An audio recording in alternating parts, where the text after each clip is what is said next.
O discípulo se preocupa menos com o fazer do que com o ser.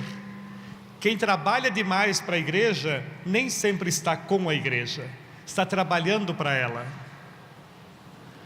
Bispo, o que você quer dizer com isso? Eu quero dizer o que disse Francisco Xavier de Vantuan. Francisco Xavier de Vantuan era um bispo lá no Vietnã, e quando foi eleito arcebispo do Saigon, o governo ateu, comunista do lugar, achou que ele era um espião do Vaticano e prendeu ele. Prenderam o arcebispo, sabe durante quanto tempo? 9 anos na solitária, depois mais uns 2 ou 3 anos na coletiva.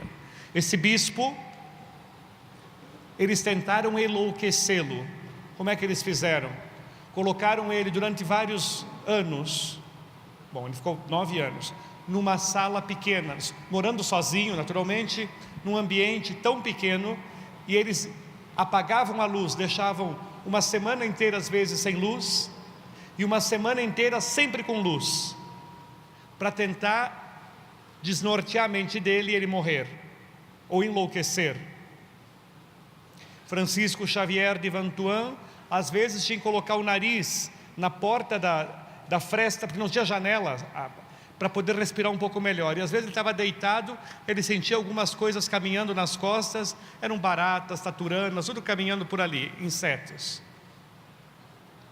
Francisco Xavier de Vantuan, no silêncio, sem poder fazer nada, sem poder ler, sem poder pensar em nada, ele disse: e eu que pensava em fazer tantas coisas, eu ia reformar o seminário, eu ia melhorar a cúria, eu ia administrar melhor a paróquia, agora estou aqui. Aí ele disse: aprendi, isso está num livro chamado 5 Pães e 2 Peixes, Francisco Xavier de Vantuan. Ele disse: agora aprendi uma coisa importante. Coisas de Deus não são Deus. Quem trabalha para Deus nem sempre está com Deus. E quem trabalha muito nas pastorais, pode ser que trabalhe muito, fale muito, mas esteja muito pouco com Ele, porque está tão ocupado em trabalhar, que não consegue escutar mais. Virou tanto Marta, mas tão Marta, que nem existe mais a Maria. Pode ser que eu trabalhe muito para Deus, e não esteja com Ele.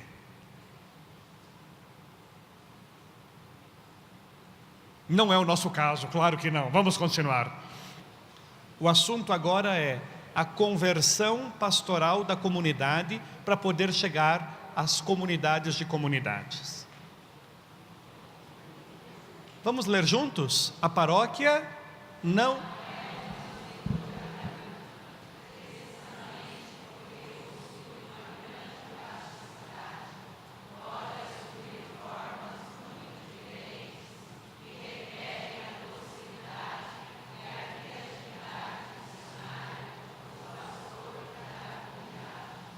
Paróquia não é caduca. Caduca quer dizer que já passou, já caiu. Não caiu. Agora, ela tem uma grande plasticidade, ela tem uma beleza própria, é preciso valorizá-la. Mas aqui é preciso docilidade, ser mais dócil, o pastor e a comunidade. E criativa. Pessoal, criativa significa repensar muita coisa, horários de missa, linguagens, formas, até mesmo, nós estávamos pensando lá no Rio Grande do Sul, sabe quantas páginas geralmente tem nossos livrinhos de novena de Natal, leitura orante? No máximo cada encontro 2 páginas, porque se você começa leitor 1, leitor 2, leitor 1, leitor 2, leitor 1, leitor 2, isso é modelo anos 70. O jovem hoje jamais aceitaria isso. Como geralmente somos nós padres, bispos e irmãs que fazemos, nós não somos mais jovens e não somos mais desse modelo, nós enchemos de texto dizendo: o povo gosta. O povo não gosta. O povo gosta de conversar, de partilhar. A experiência é mais importante que o texto. Vocês têm que ajudar, vocês leigos têm que nos ajudar, padre, bispo e irmãs. Nós temos uma visão que não é mais, me desculpe se os bispos, os padres e as irmãs ficarem um pouco assim, mas vocês sabem, nós não entendemos mais as comunicações de hoje, é outro esquema. Leitor 1, leitor 2, leitor 1, leitor 2, comentários, isso muito cansativo, e o pessoal diz, lá vem eles de novo com esses textos dos anos 80. Fez muito bem nos anos 80, fez muito bem nos anos 90, mas não é uma questão de conteúdo, é uma questão de forma, é uma questão de...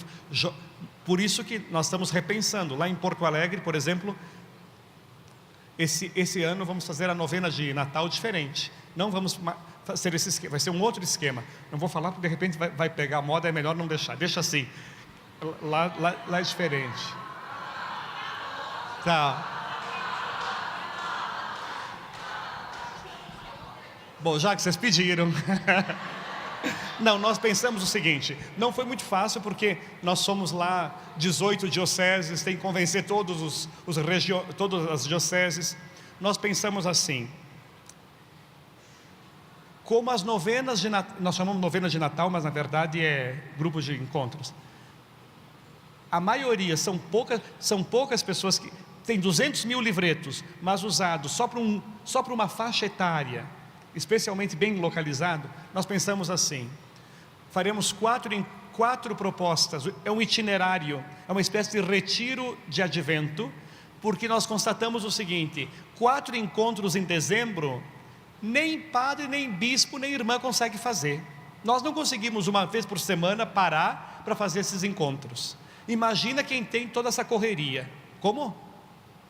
4 encontros. Então fizemos assim, o primeiro encontro vai ser pessoal, a pessoa vai fazer orações, porque nós escolhemos como tema de Natal a paz artesanal, construir a paz, não uma paz abstrata. Isso porque o Rio Grande do Sul vive um dos momentos mais violentos. Porto Alegre está entre uma das 50 cidades do mundo mais violentas, então temos que rever isso aí. Então o primeiro passo é esse, um caminho individual. Depois a casa, às vezes a casa não faz um encontro, então um encontro para dentro de casa.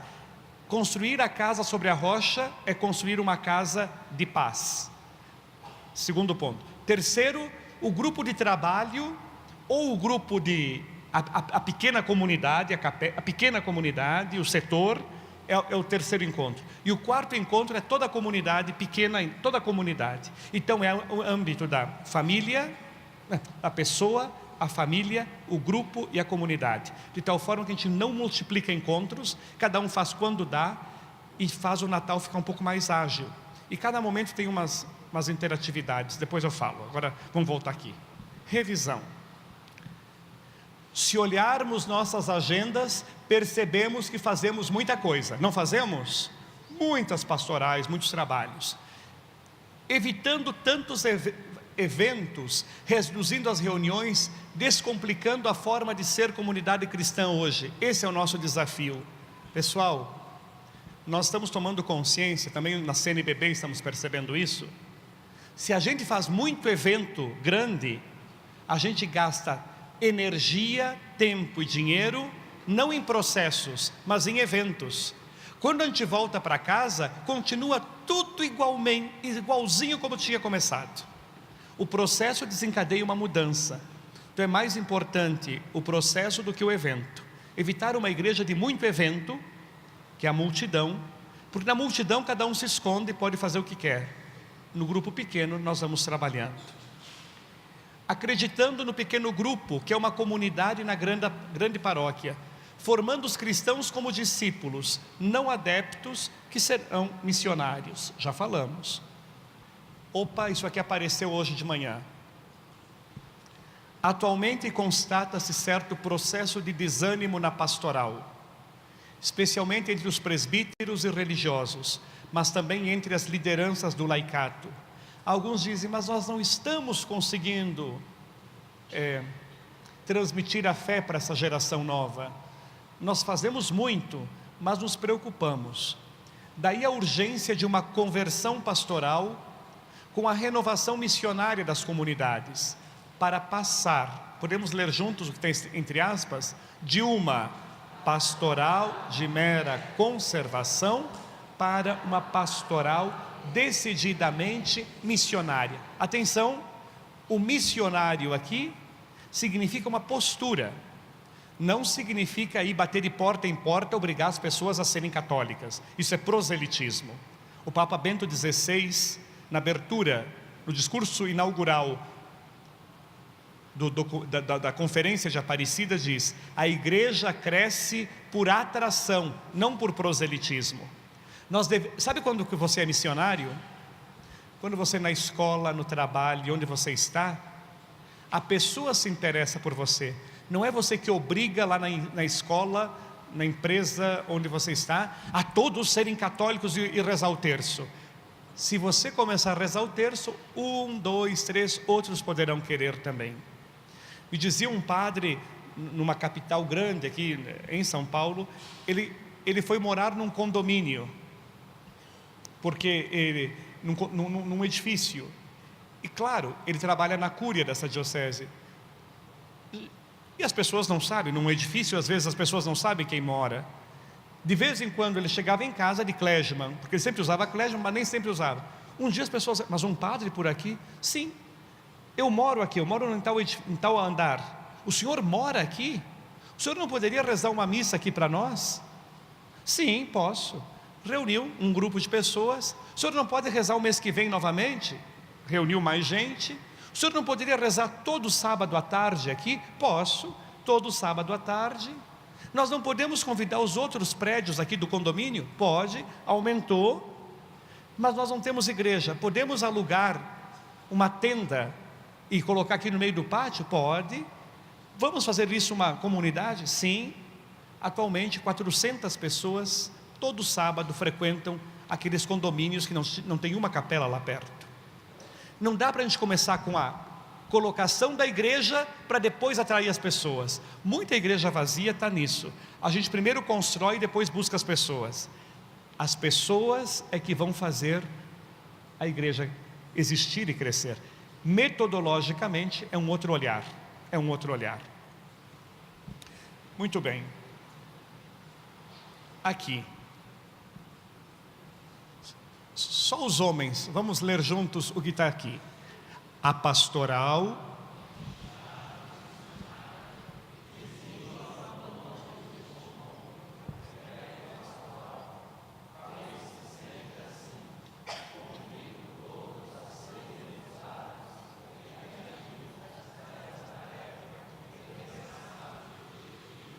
as estruturas, o estilo e os métodos evangelizadores das respectivas comunidades. É Evangelii Gaudium 33, Papa Francisco. Olhem, nós já falamos de manhã sobre o sempre foi assim, né? Eu recordo quando eu era seminarista, novamente em Minas Gerais, o povo mineiro é muito católico, mas como todo lugar tem as pessoas que também não querem avançar. Nós fizemos todo um curso de pastoral, de liturgia. Quando terminou o curso de liturgia, a senhora que cuidava da capela disse assim: está muito bom, mas aqui vai continuar como está. E aí ela tinha o costume, essa senhora, antes do Vaticano II, de colocar 7 toalhas sobre o altar. A gente colocava a mão, era quase um acolchoado, a mão afundava. E a gente dizia: mas precisa mudar. Ela dizia: não, eu aprendi assim, vai ser assim. Deu para mudar? Não deu. Quando é que mudou? Quando ela morreu. É lamentável, mas às vezes acontece. Então, é muito importante que a gente não tenha medo de vencer a mesmice. Olha o gato que eu contei de manhã, a história do gato. Pessoal, quando a gente muda, sempre dá uma instabilidade, né? Mas eu sempre recordo a experiência de padre. Quando eu estava na paróquia, nós tínhamos uma missa 6h45 da manhã, todos os dias. Quantas pessoas vinham nessa missa? 30 missas toda manhã, e numa igreja grande para 30 pessoas e tal. Aí decidimos dizer o seguinte: olha, como nós estamos num centro urbano, vamos mudar essa missa. Vamos passar a missa de 6h45 para meio-dia. Conversamos com as irmãs do colégio, que eram as que mais vinham. Elas disseram, não tem problema, meio-dia dá para a gente vir. Bom, depois colocamos umas 4 da tarde e outras 7 da noite. Já existia das 7 da noite. Quando nós tiramos a missa da manhã, de 6h45, passamos para meio-dia, até hoje continua, 400 pessoas começaram a vir todos os dias. Por quê? 6h45 da manhã, vinham geralmente pessoas que começavam o trabalho 7, 7h30. Quando nós paramos meio-dia, todos aqueles, todos que trabalham naquele centro urbano, eles vão ali, participam meia hora da missa, depois vão almoçar e voltam a trabalhar. Com um detalhe, o único problema era esse: nenhum que iria presidir a missa poderia passar de 30 minutos. Um dia veio um amigo meu, um bispo, mas não era Dom Mariano, nem Dom Luiz, nem Dom João. E ele gostou tanto, ele viu tantos, nem Dom Dimas, que ficou ali escondido para ver que, mas não era Dom Dimas também.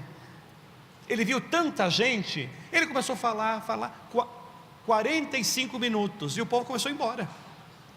No final, assim, mas por que o senhor falou tanto? Eu vi tanta gente, eu quis aproveitar para catequizar. Eu digo, mas quem disse que é o senhor que catequiza eles? O senhor não viu que eles começaram a ir embora? Pois é, que desrespeito, né? Eu digo, não, eles foram almoçar. Se nós não ficamos atentos aos horários, aos movimentos, às metodologias, a gente diz, que povo sem fé. Não, o povo tem muita fé. Pequenos detalhes, grandes soluções. Às vezes é pequenos detalhes, grandes problemas, né? Então é bom dar uma olhada nisso.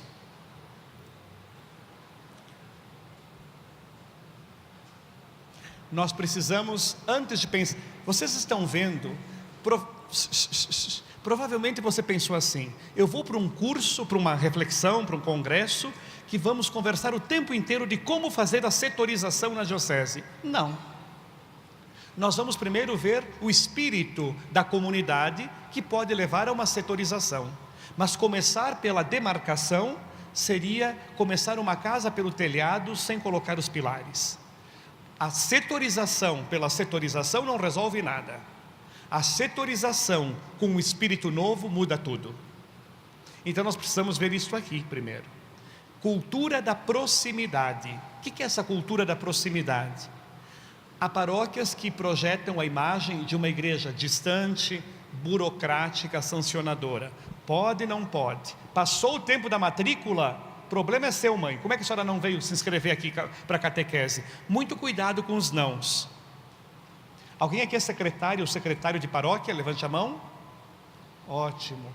Vocês têm toda a chance de ser a melhor pastoral de acolhida da paróquia. Eu diria que quem faz realmente a pastoral da acolhida são os secretários. É a porta de entrada da igreja. Aprendi, não sabia fazer isso, viu, secretários? Não sabia, não aprendi. Aprendi trabalhando na universidade a evitar dizer não. Nem sempre dá para dizer sim. Se a pessoa diz, eu quero isso, eu sei, isso não é possível, mas como eu posso te ajudar? Mais do que dizer não, é dizer, como eu posso te ajudar porque isso não é possível? Muda tudo. É uma questão de método, de postura, é uma questão de espírito.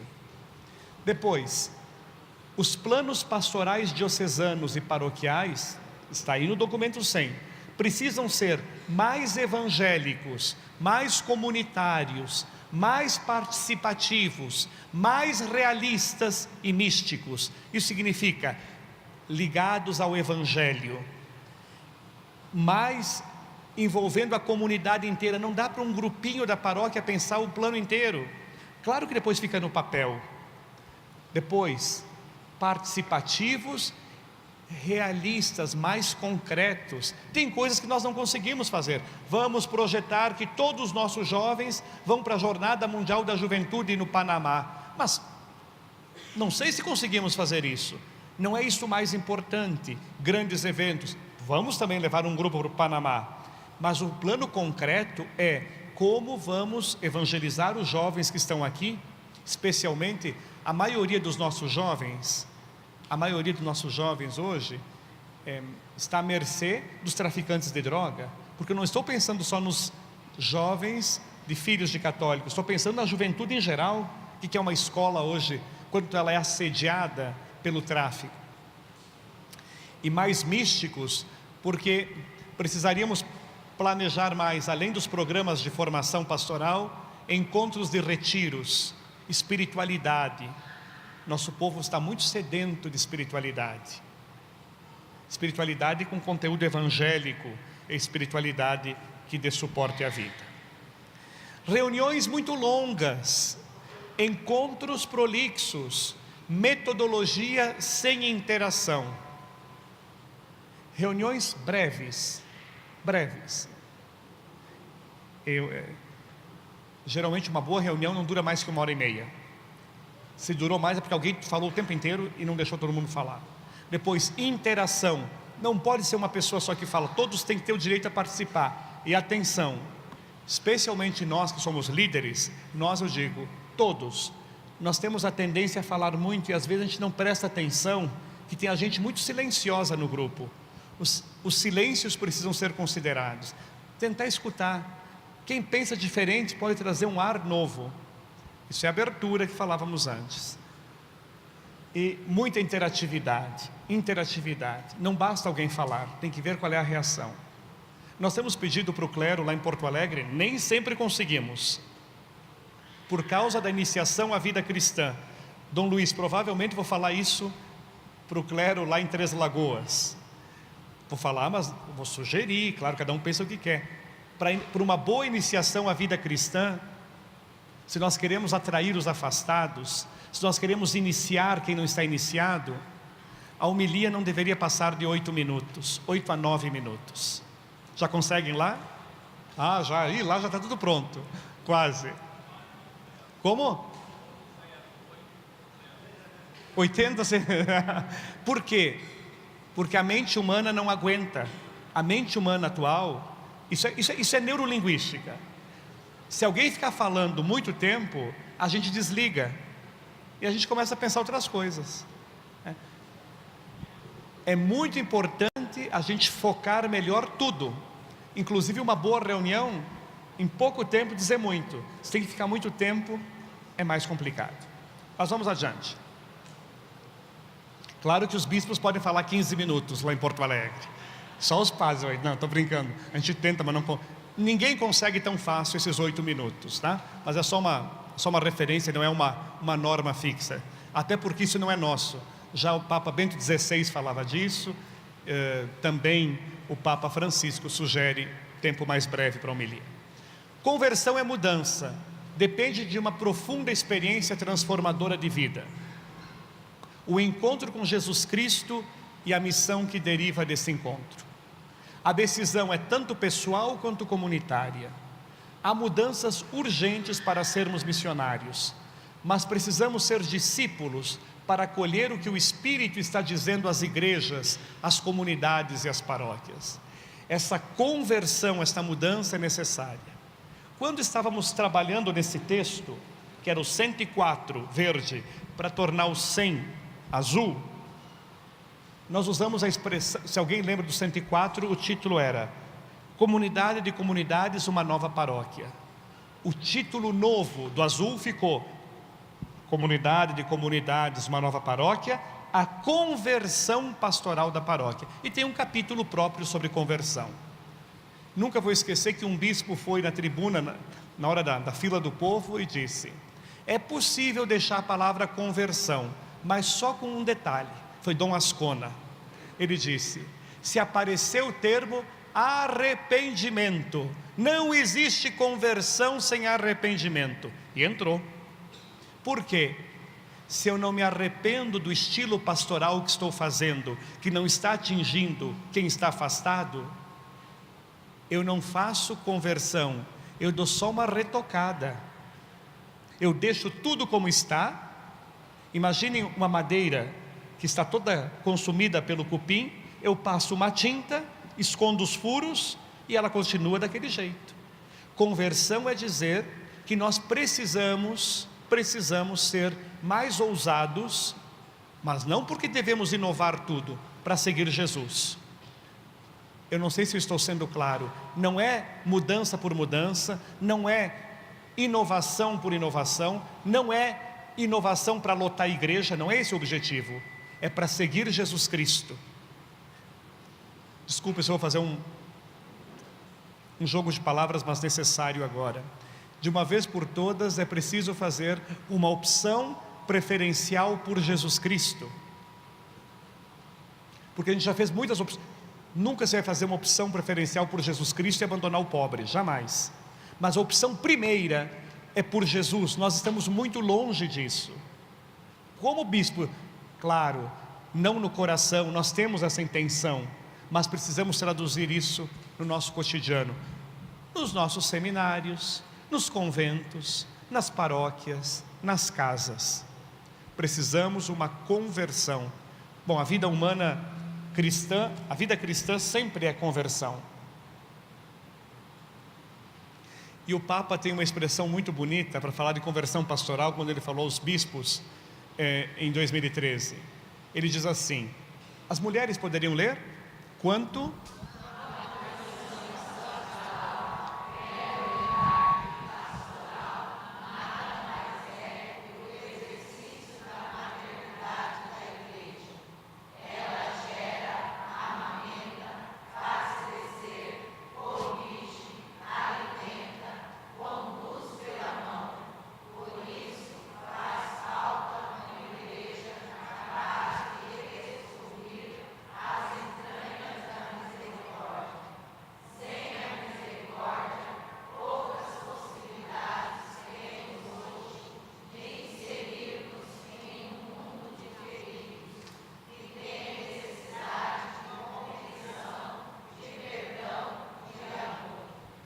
Vocês viram que a conversão pastoral não tem como pôr no planejamento paroquial ou diocesano? Ela é uma postura. Se a gente dissesse assim: vamos fazer conversão pastoral. O que é conversão pastoral? É uma postura nossa, é uma postura de uma atitude mais misericordiosa com as pessoas. Por isso que é mais complexo. Até mudar o horário da missa é mais fácil.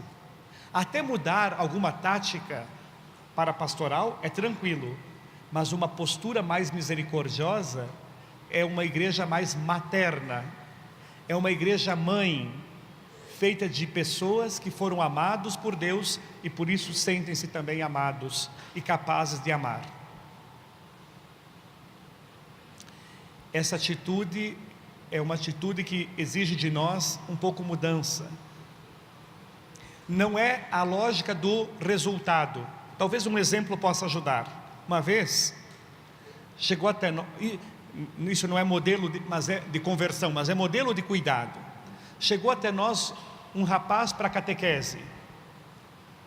Esse rapaz, com 21 anos, trazido pela madrasta, ele não tinha feito Eucaristia, tinha sido só batizado.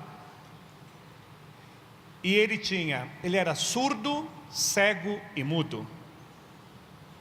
Quem vai ser catequista de um surdo, cego e mudo? Aí foi o que aconteceu. Quando essa criança nasceu, a mãe olhou para a criança e disse: eu não vou perder minha vida cuidando de uma criatura dessas, fica para ti. Entregou para o pai e foi embora a mulher. Ela achou que ia ser muito difícil cuidar de uma criatura dessa. O pai que se virasse. O pai cuidou um pouco, se ajuntou com uma mulher, e essa mulher começou a cuidar desse menino. Quando o menino chega aos 21 anos, essa mulher diz: mas ele tem direito a receber a comunhão e a crisma.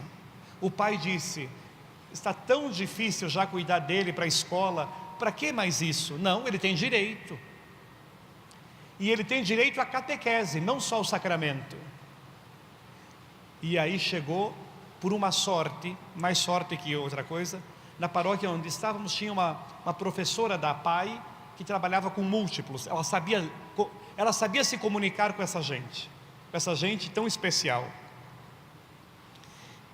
Ela levou praticamente 2 meses para ele se habituar com o perfume dela. Se ela trocasse o perfume, não podia chegar perto dela. Ela teve que manter durante 1 ano um perfume igual, para ele poder saber que era ela. Como é que ela deu catequese? O que ela comunicou a ele durante esse ano inteiro? Tudo pelo tato, desenhando no braço o que ela queria. Tudo pelo tato. Vocês imaginem falar de Jesus por aí, né? Quem trabalha com surdo sabe que a linguagem é outra. Imagina surdo e cego. Foi falando, foi. Bom, meus irmãos, para encurtar a história, depois de um ano preparando o menino, o rapaz, entra essa catequista na sacristia muito triste, chorando, dizendo: aconteceu o que não podia. Depois de um ano de preparação, nós fomos testar para ver se ele já está perto da primeira comunhão, vai ser na outra semana. Nós colocamos um pedaço de hóstia, de partícula não consagrada, para ele experimentar, e ele acha que é papel, ele não vê o gosto, e ele cospe fora. Não vai dar para fazer a primeira comunhão, porque imagina no dia nós darmos comunhão para ele e ele cuspir, vai ser um problema. E aí, padre, fazemos o quê? É aquela hora que o padre tem 10 segundos para decidir uma vida. E aí nós temos assim: traga, na hora nós vamos ver, pelo menos ele vai estar conosco. Eles fizeram assim, ele veio. Na hora de dar a comunhão, nós damos a comunhão primeiro, nós fazíamos todos juntos, os cadeirantes, os surdos e os normais. Se bem que normais somos nós que dizemos que somos, né? Não sei se somos tão normais assim, mas todos juntos. Com certeza os mais felizes em fazer a primeira comunhão não eram os cadeirantes, que vinham com o sorriso até a orelha, de tão felizes que estavam. Quando chegou a hora de dar comunhão para esse rapaz, ele ficou na ponta do banco, nós nos aproximamos, e quando o pai e a madrasta ergueram ele, quando eu dei a hóstia, ele abriu a boca, engoliu e sentou. A catequista na hora disse: padre, é milagre, padre, é milagre. Disse: vamos terminar a missa para a gente ver se é milagre. Primeiro termina a missa. Quando terminou a missa, a mesma catequista na mesma sacristia voltou chorando novamente, assim: eu entendi que milagre que é. O milagre não é ele comungar. Milagre é o entender que não somos nós que preparamos as pessoas, é Deus que faz o que quer, é Ele quem prepara. Nós achamos que toda pastoral é resultado dos nossos esforços, porque nós somos muito bons para pregar ou anunciar. Não, nós podemos ser muito bons em testemunhar, porque no fundo, quem cuida da sua igreja é o Senhor da messe, pastor do rebanho. É tudo dele, é Ele que faz. Bom, já falei do arrepender-se, que é preciso para a conversão pastoral. E nós precisamos aqui fazer eu acho que Albiraci falou de manhã da questão do sacramento.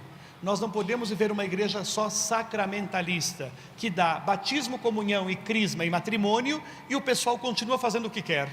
Por exemplo, Amoris Laetitia diz que é urgente pensar uma nova forma de preparar noivos ao matrimônio. Vamos combinar aqui, sim, aqui tem muita gente da pastoral familiar, mas os cursos de noivos, os nossos acompanhamentos não estão impedindo que cresça o número de separações, porque as pessoas não estão muito preparadas, não só para o sacramento, mas para viver uma vida de compromisso, de fidelidade e indissolubilidade. Por isso Amoris Laetitia diz: vamos ter que fazer um caminho, uma catequese, uma iniciação à vida matrimonial. Algumas igrejas no Brasil já estão nesse caminho, esperamos que todos nós possamos crescer. Isso cada um tem que descobrir como fazer. Vocês imaginem só, agora que os casamentos viraram muito mais um evento que você pode escolher o vestido, a decoração, o jantar, pode escolher até o tipo de cerimônia religiosa que você quer, pode escolher o tipo de pessoa. Eu não sabia, tem algum lugar desse país, não é Campo Grande, não é nem o Mato Grosso do Sul, nem Porto Alegre. Vocês acreditam? Eu não sabia, bispos, disso, mas tem. Que tem um catálogo até com a foto dos padres. A noiva pode escolher o padre que ela achar mais interessante. Ela escolhe o padre pela cor dos olhos. Mas quem faz isso não é a paróquia, não é a diocese. é a empresa de matrimônio. A empresa de matrimônio chama os padres, fotografa eles e coloca no book, cada um escolhe no catálogo. Não, eu vou querer um bolo de chocolate, vou querer uma flor vermelha e o padre fulano que esse gostei. Escolhe o ministro como se fosse um item do cardápio. Gente, se nós continuarmos simplesmente fazendo esses sacramentos, está acontecendo duas coisas. Eles fingem que se casam e nós fingimos, nós fazemos seriamente o casamento, mas eles não acolhem isso como matrimônio, acolhem isso como evento. Evento não é processo. Bom, comentaremos isso daqui a pouco. Dá para aguentar mais um pouco? Ou estão dormindo? Não, né?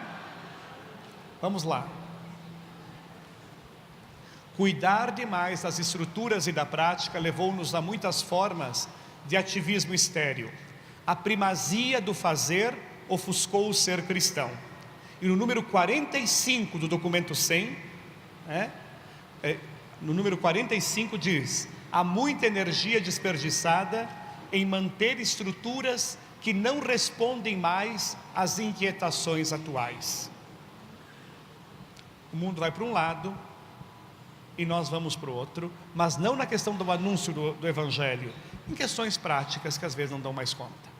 Sobre isso eu queria só lembrar, no interior de São Paulo, umas monjas contemplativas foram processadas pelo Ministério Público. Por quê? Porque elas, todo domingo pela manhã, imaginem, num bairro de uma cidade do interior de São Paulo, às 6 horas da manhã elas tocavam o sino, porque elas iam para a missa. Os moradores do bairro processaram elas. Disseram que, se imagina se às 6 horas era horário de bater sino e acordar o bairro inteiro, sendo que quem ia na missa eram só as monjas. Claro que elas perderam, elas tiveram que só pedir uma coisa, não pediram dinheiro, pediram para elas parar de bater esse sino às 6 da manhã de domingo. O pessoal trabalhava a semana inteira, 6 da manhã de domingo. E a madre foi muito prudente. A madre deu uma entrevista no jornal e disse assim: o que será que Deus quer nos dizer com este sinal? Isto é, esse sino sempre tocou às 6 da manhã, mas agora o mundo mudou. Às 6 da manhã de domingo, o pessoal está dormindo. Elas podem tocar esse sino ao meio-dia, mas não às 6 da manhã.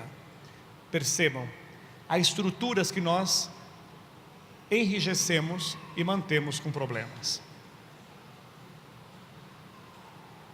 Não se trata de começar tudo do zero. Nós precisamos de algo novo, uma comunidade mais acolhedora, tornar acessíveis as experiências da igreja, multiplicar os poços como o da samaritana, buscar caminhos para que as pessoas encontrem Jesus. Nesses desertos que a vida traz, a comunidade é de ser um oásis. Igreja de discípulos. Bom, isso aqui é especialmente para a iniciação à vida cristã. O desafio é passar de uma religião da herança social para uma religião de opção pessoal. Não é só porque minha avó foi católica que eu serei católico. Assim está nas famílias hoje. Tanto é que da mesma família pode ter 3 ou 4 grupos religiosos morando na mesma casa. Para uma sociedade constituída na liberdade democrática e no pluralismo pluralismo de ideologias, diferente de uma sociedade antes unificada pela fé católica. Por exemplo, eu falava de manhã, nossos feriados no Brasil ainda são católicos. Esperamos que continuem, mas a gente não sabe até quando. Hoje os outros grupos também estão reivindicando. Se você coloca uma estátua, não sei, de um santo ou da Virgem Maria na praça, logo vai vir um grupo dizendo: nós queremos uma estátua da Bíblia, ou então queremos uma estátua do nosso Deus. Nós vivemos uma sociedade plural, e esse pluralismo supõe que nós respeitemos o pluralismo, mas mantenhamos a identidade. O que é isso? Por exemplo, escola. Quando a escola católica é mais complicado. Imaginem, tem escolas que não estão querendo mais fazer Dia das Mães, nem Dia dos Pais, para respeitar a família mais heterogênea.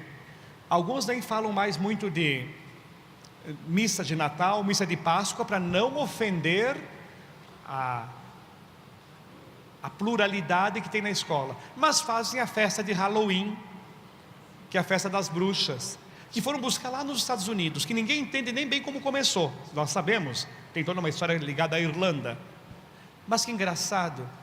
Vejam, quando a gente perde a identidade por causa do pluralismo, qualquer coisa vale, e até perder a identidade aqui nesse caso é perder-se a si mesmo. Então, rever essas questões. Agora, passar de uma igreja de massa a uma igreja diferenciada e articulada em pequenas comunidades de discípulos e missionários. Eu não falei ainda das pequenas comunidades e como fazê-las. Vamos chegar lá.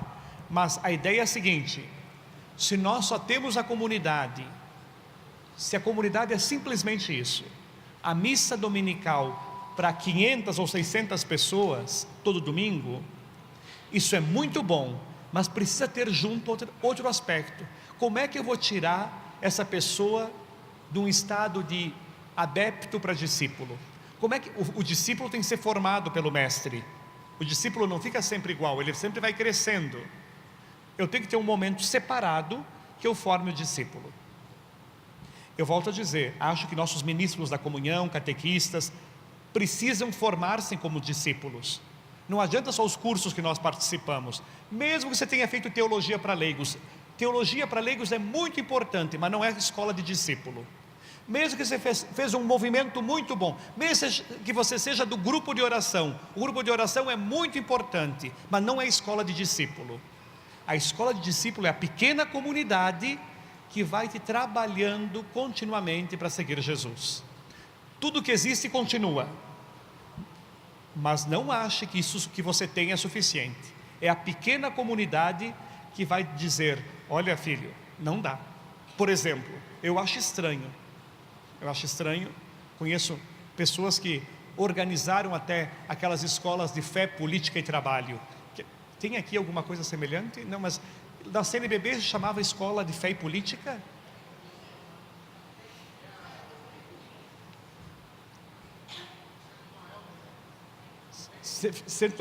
Fé e política. Imagine, em alguns lugares, quem coordenava a escola de fé e política, então sabia bem a doutrina social da igreja, baseada nisso. Depois, quando entra para a política, então são políticos católicos, aparecendo na televisão, fazendo propaganda pelo armamento, armas pela vida. Então aí você diz: olha, estudou, rezou conosco, sempre conosco. Na hora de aparecer em público, fala exatamente o contrário do que a igreja pensa, que a igreja sempre fala de paz. Olha, eu sei que muito católico nem aceita isso, mas você encontra em alguma frase da Bíblia, em algum santo da igreja, um testemunho de paz que passa pelas armas? Que passa, mas eu acho que hoje tem que mudar. Mas aí que está, quando a gente não se deixa converter, a gente prefere ser mais fiel à sociedade do que ao Evangelho. Pessoal, quando eu disse da cruz, a cruz mexe também com questões sociais.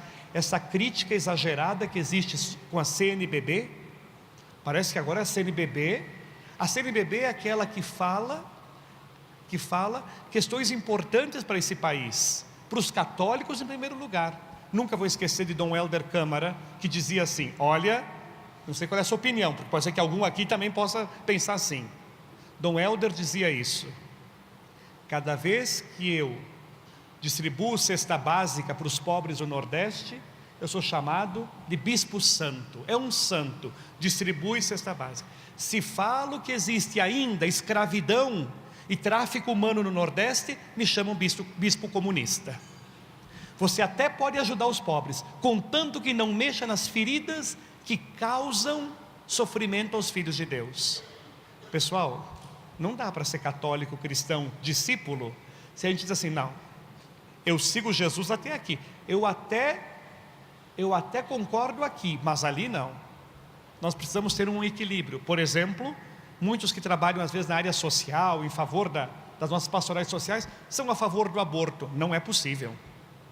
Nós temos que ser contra o aborto e contra a injustiça social. Observem como na verdade polariza. Espero que vocês não polarizem. Defendamos a vida na sua integralidade. Defender o indígena e defender o feto. Defender o agricultor e o pescador e defender também o direito a pessoa morrer com dignidade sem eutanásia. Olhem que as posições às vezes são muito mais pela política de direita ou de esquerda do que pelo evangelho. Quando alguém começa a discutir comigo, eu digo, opa, aqui já vem, é pura esquerda. Opa, aqui já vem, é pura direita. Precisamos colocar o evangelho que evangelize a esquerda e a direita, se é assim que se pode dizer. Muito cuidado. Nós precisamos seguir o evangelho, e o evangelho geralmente os partidos políticos não conseguem seguir à risca.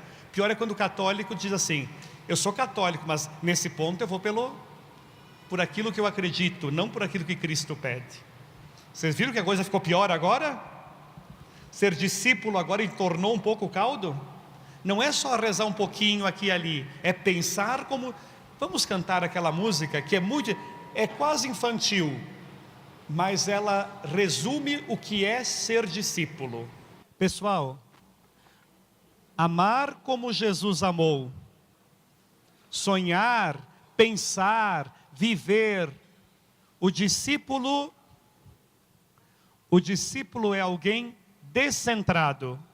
O centro não é ele. O que Jesus quer... Passou o trem. O que Jesus quer, eu também quero.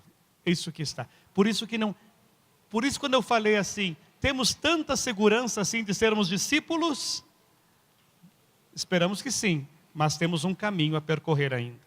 Isso supõe mudança de estruturas, de métodos, mas uma nova atitude de pastores, agentes de pastoral e membros das associações de fiéis e movimentos eclesiais.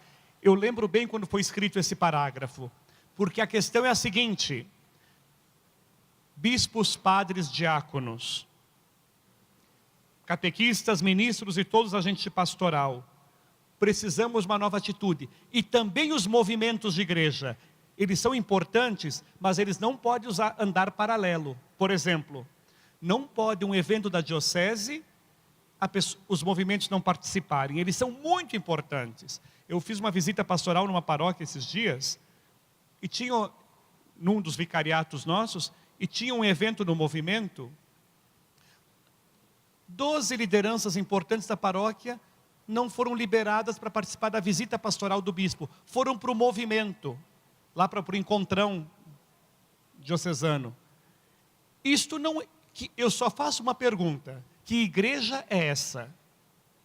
A igreja é aquela do movimento, ou é a eclesiologia total, no qual o movimento ajuda? O movimento é muito importante. Agora, às vezes nem é o movimento que faz isso, é a pessoa que prefere estar no movimento e não na comunidade. Eu faço um desafio bem grande agora. Não existe eclesiologia sem comunidade. Se eu escapo da comunidade, é porque eu estou... Claro que é mais fácil estar com um grupo que pensa como eu penso. A comunidade está a pluralidade. Eu volto a dizer isso. A eclesiologia total, não reduzida, está na comunidade.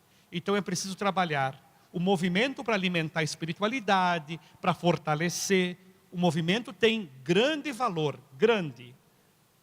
Mas eu não posso dizer que estando no movimento eu não preciso estar na comunidade. Pelo contrário, eu sempre trabalhei no conselho paroquial, com as pessoas de movimento no conselho, para que os grupos de oração, o Cursilho, ECC, Maús, todos os grupos pudessem ter uma integração. Porque se anda paralelo, nós não temos mais a integralidade. Eu volto a dizer, qual é a igreja que queremos?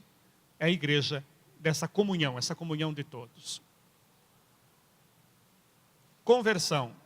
A conversão é pessoal e pastoral. E ali embaixo diz, a conversão começa por nós mesmos. Isso é citando Puebla.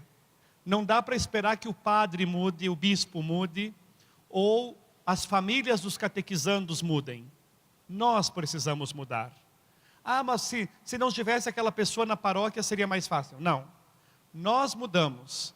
Nós fazemos a diferença e começamos a expandir, a propagar essa mudança. É uma conversão para a missão, é para ter uma maior fidelidade ao que Jesus quer de sua comunidade. Por favor, nunca entendam que quando nós falamos no documento 100, conversão, mudança, é só para ter um resultado melhor no dízimo, ou para ter mais gente na paróquia, ou é para que a igreja cresça. A igreja cresce na caridade. A oração eucarística diz: lembrai-vos do Santo Padre, o Papa Francisco, na igreja que está espalhada no mundo inteiro, que ela cresça na caridade com o Papa e com o Bispo. Cresça na caridade. Então, é este o ponto. Aqui eu já falei de estilos, horários e linguagem que precisamos também mudar. Quando que uma comunidade é cristã? Aí está Pedro e Paulo. Quando ela vive Atos 2, 42. Vocês se importam em ler juntos comigo? Eles eram perseverantes em ouvir o ensinamento dos apóstolos, na comunhão fraterna, na fração do pão e nas orações. Observem, o ensinamento dos apóstolos é a catequese. Catequese não é aquilo que se faz com a primeira comunhão crisma. Catequese é toda a formação cristã que sempre se faz. O Papa, a audiência do Papa na quarta-feira se chama a catequese do Papa. Isto é, existe a catequese do bispo, a catequese do pároco. Catequese, literalmente, de catequeu é aquilo que ressoa, ecoa, é ecoar. Catequese é isso, entrar por um ouvido e não sair pelo outro. É ficar ecoando. Ecoa, ecoa, vai para o coração, se traduz nas mãos e vai para os pés. Para caminhar. Depois, comunhão fraterna é a caridade. Para saber se você tem uma comunidade ou só um grupo, tem que ver se esses 4 elementos estão lá. Tem que ter formação, tem que ter caridade. Caridade significa em 2 sentidos. Ajudar os que precisam, mas se sentirem muito bem os que estão dentro. Daqui a pouco a gente tem muita caridade com os pobres, mas a gente dentro de casa tem, dentro da comunidade tem uma guerra atômica. Uma 3ª guerra mundial, não dá. Fração do pão é Eucaristia, é uma liturgia, uma fração. É claro que quando a gente fala em setorização, não estamos imaginando que cada pequeno setor vai ter uma missa, não. A missa é sempre o momento alto de toda a comunidade. Mas existe também uma celebração da palavra, existe um momento orante, né, celebrativo. E as orações, é a espiritualidade. Orações, porque sem oração a igreja não vive. Aliás, isso precisamos caprichar mais. Uma boa oração, ligada ao Evangelho, à palavra. Oração centrada em Jesus. Olhos fixos em Jesus. Eu gosto muito dessa expressão. Os nossos pés vão por onde os olhos enxergam. Quando uma criança está caminhando e vai bater, a mãe diz: olha por onde anda, menino, vai bater aí na parede. Quase que Jesus podia dizer para nós: olha, você está andando olhando para quem? A quem tu olhas quando tu caminhas? Os teus pés seguem o teu olhar. Teus pés seguem o teu olhar. Se tu tens os olhos fixos em Jesus, tu caminhas na direção dele. Se tu olhas aqui e ali, aí nós até podemos usar no pescoço a cruz, mas os pés vão não por onde Jesus iria. Eu quis colocar essa frase, porque também está no documento 100. O Novo Testamento não oferece um modelo único de comunidade cristã. Não pode ter uma única forma de setorização. Não pode ter uma única forma de formar pequenas comunidades. Pode ser que em Dourados seja diferente de Coxim, como em Jardim pode ser diferente de Campo Grande. Mas sempre o espírito é o mesmo. Alguns elementos são iguais, fundamentalmente semelhantes, mas a modalidade pode ser de acordo com a realidade. Já falamos tanto disso hoje, né? Ser mais do que fazer. O horizonte de compreensão do ser e não tanto do fazer.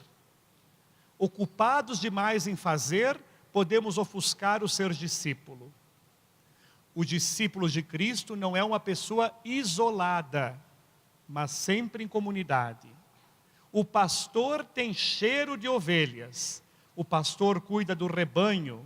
Mas também podemos usar que Jesus é o bom pastor, mas o bom semeador, porque é aquele que evangeliza e anuncia e vai buscar os afastados. E é também pescador. Ele vai ao mundo buscar, ele atira a sua rede e pela rede atrai a muitos. Então, pastor, pescador, semeador. Essa espiritualidade deveria nos fortalecer. Pastor cuida dos que estão conosco. Semeador vai lançando sementes para buscar outros. E pescador vai buscar, vai ao encontro, recolhe aqueles que devem estar em nosso caminho. Atenção, de novo que já falei, mas eu quero insistir. Muito fazer, organizar, trabalhar, pouco ser, viver, escutar e aprender. Às vezes, tarefas pastorais, movimentos, encontros e eventos é quase só isso. É mais o fazer do que o ser. Embaixo diz, o discípulo missionário vive no pequeno grupo, aprende a palavra de Deus, testemunha e atrai pela vivência. Então é o pequeno grupo que vive em torno da palavra de Deus, que quando nasce uma criança, todos se alegram e tem tempo de ir no hospital visitar a mãe que é recém-mãe, ou então visitar a família. Ou então que vai no velório daquele que faleceu. Às vezes a gente tem tanta reunião que não tem tempo nem de chorar os mortos e se alegrar com quem nasce. Comunidade é isto, é uma vida que percorre todo o ser. Não há receitas prontas, já falamos disso. E agora um trabalhinho para nós conversarmos. Quais os processos de conversões pastoral e pessoal que nossas comunidades e pessoas precisam assumir? Se você pensa no lugar onde você está, que tipo de conversões serão necessárias? Olha que agora é uma espécie de caixa de ressonância. Nós sabemos que queremos formar comunidades de comunidades para seguir melhor Jesus. Que conversões, isto é, que arrependimentos e caminhos novos precisamos seguir? Para isso, nós teremos uns 5 minutos, porque vamos parar às 13h30, e a gente poderia conversar por proximidade. 2 a 2, 3 a 3, como vocês quiserem. Uns 5 minutos para identificar. Pessoal, não precisa fazer uma explicação, porque isso aqui não é um plenário. É só para a gente ter uma noção dessa realidade. Pode ser? Nos mexemos um pouquinho, quem quiser ficar em pé, ou como achar melhor, para não cansar. Quais as conversões? Pode até mexer com as cadeiras físicas também. Vamos lá. 5 a 10 minutinhos para conversarmos conversões necessárias. No pastoral, ser sensato e ter prudência ao conversar e acolher o outro. Ótimo. A abertura, quebrar barreira entre os movimentos e pastorais e acolhida. Muito bom. Grupos restritos, dar mais abertura, acolher novas pessoas, inserir e dar oportunidade para nos renovarmos. Desapego ao cargo. Temos que nos capacitar e nos preparar mais. Tudo questões bem concretas. Muito bom esse plenário. A conversão pessoal e humildade para reconhecer que precisamos realmente de uma entrega total para Deus e que outros podem fazer as coisas melhores que nós.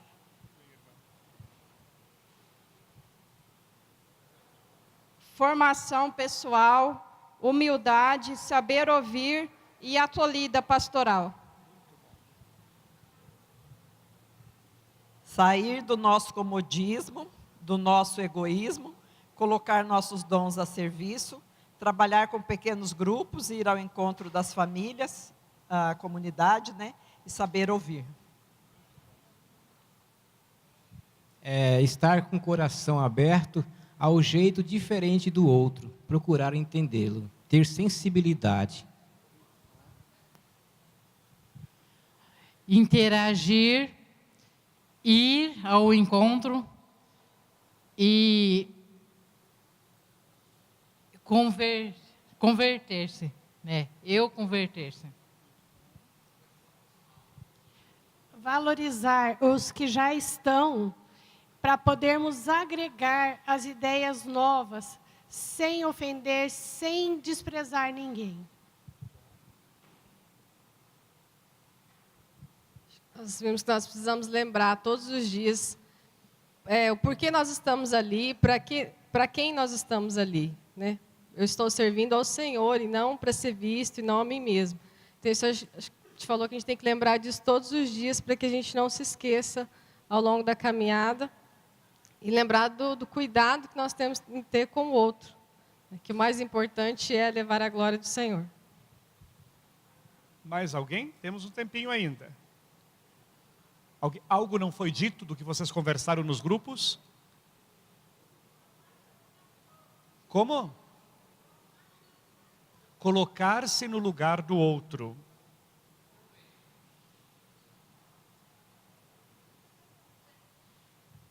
Não, precisamos assumir com responsabilidade e principalmente reconhecer a impossibilidade. Não a incapacidade, a impossibilidade. Porque às vezes a gente é capaz, mas ao assumir tantas coisas se torna impossível de executar.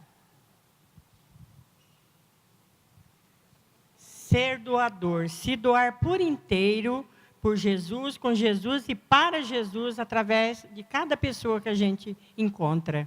Amém? Mais alguém? Ok. É isso. Vejam, eu dizia que questões muito concretas.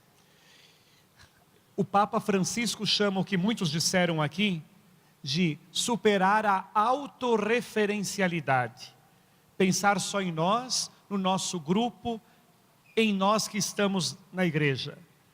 Fortalecer quem está para ir buscar os outros. Então, superar esta autorreferencialidade.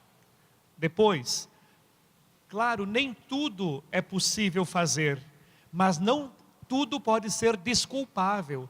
A gente dá muita desculpa, às vezes, para não inovar. É preciso ver as forças e ter coragem de assumir as mudanças. Também é muito importante a abertura ao outro, que não é tão pressuposto assim. Nós precisamos acolher o outro e nos dar bem. Vai aparecer, talvez, talvez nas últimas telas amanhã, que a melhor forma de ter outras comunidades e criar comunidade é que seja muito bom conviver em comunidade. A pessoa tem que ir para a igreja e para a comunidade e sentir-se feliz lá. Às vezes, ela não é feliz nem na casa, mas na paróquia ela tem que ser.